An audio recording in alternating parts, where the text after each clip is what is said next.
Sinobrahan sa plates. Sumulog na yung ano niya, libid niya. Pero sabihin mo kung paano nga sir. Na ano? Deadlift ba? Nag-deadlift ka? Ang bata, ilang taon ka na ba?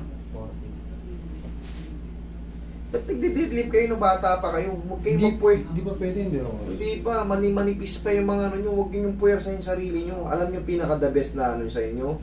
Push up, sit up, yan lang muna. Pero yung mga deadlift, magkakanda putok-putok yung tinatawag yung ganyan, no? Annulus disc. Katulad yan, may lumagotok. Saan banda lumagotok?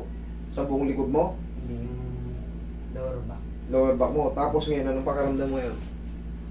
Sakit pa eh. Pag ganyan, imuyo ko. Kamatay. Pag gumaganyan ka, pag lumiliyad ka, pag gumano ka nga, Masakit din. masakit din, kahit konti pa lang. Hindi, yung ganito. Yan. Tapos pag binito ko kami ng masakit. Wag. Ito payo ko sa inyo mga tre. Habang bata pa kayo ganyan, tapos ang nipis nyo pa, samantalahin nyo muna yung maglaro-laro lang kayo ng basketball. Wag muna kayo mag-focus sa mga gym kasi hindi yan makakatulong sa inyo. Pinaka-the best kung gusto nyo mag-gym, self lang, push up, sit up.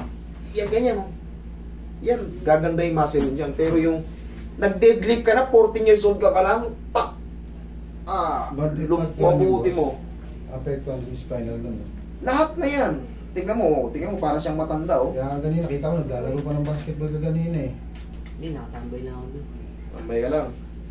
Huwag pahingin mo ng ano. Alulumpo ka nito habang sa mga ganitong namamaga pa, aplusin nyo muna ng ano, ano yun nyo muna, lambingin nyo muna ng paw. Malulumpo ka nito, kabata-bata po, huwag ka mag-deadlift, ang nipis-nipis mo. Aral na to, kumbaga, ano na sa'yo to. Sobra mo pa sa... Tsaka ka na mag-deadlift na yan pagka hindi ka pa nga ata nakakapag patuli, nagde-deadlift ka na. Ay, yung proper way, boss, yung magpupush up nga sila, sit up. Yan, mga gantong edad, push up, sit up lang, tapos yung mga konti-konting dumbbell. Pero yung deadlift, pang matatanda yun, pang mga professional yun.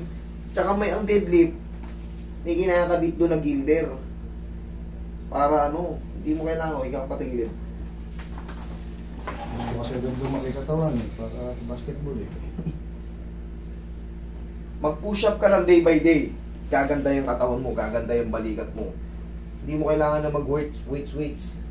Papatayin mo yun. Maaga kang malulumpo. Push up lang pala. Kabilang side. Push up ka lang.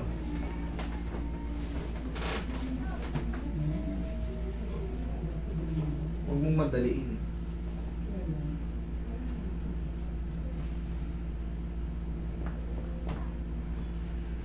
Baka.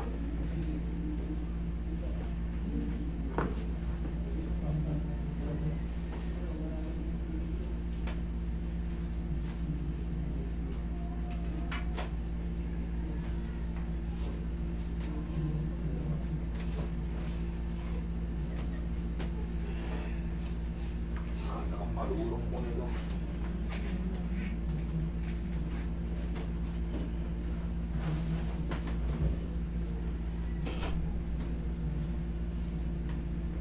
Aroy, masaji mo ko ulit.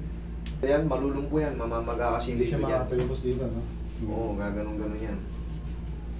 Susunod yan, siyempre. Pag hindi mo na may hakbang yung ano mo, ano pang gagawin mo? Matatama rin ka na maglakad.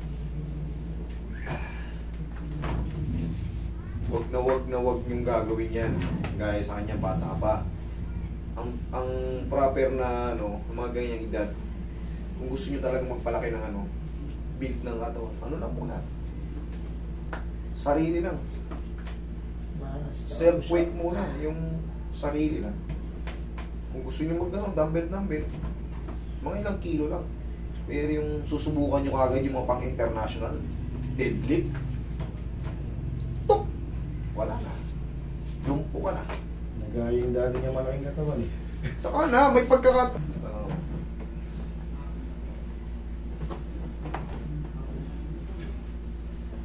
Relax ka lang ha. Inhale, exhale lang. Inhale. Exhale. Ayan, diyan ka lang. Huwag ka muna ito. Tanggalin yan, Roy.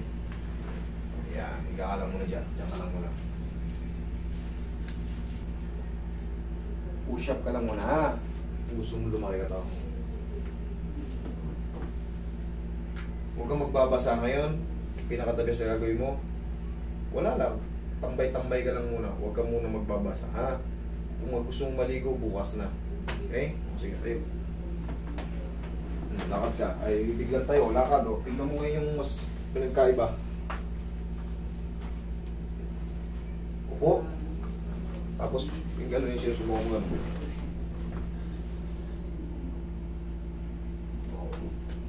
Ano mas maganda? Ngayon o kanina? Ngayon. Tigilan mo na muna yung ginagawa mo na yan. Mag gano'n na. Sa mga bata, payo ko sa inyo, huwag kayo magmadaling lumaki katawan. Huwag kayo magmadaling. Darating din kayo dyan. Pag binatilyo na talaga kayo, mga 18 pataas. Pero 14 pababa. Kung gusto nyo, push up. Tapos yung maganyan, no? Para magkaroon kayo ng abs. Okay? Huwag ka lang magbabasa kayo na. O, sige. Okay na yan. Boss, thank you po.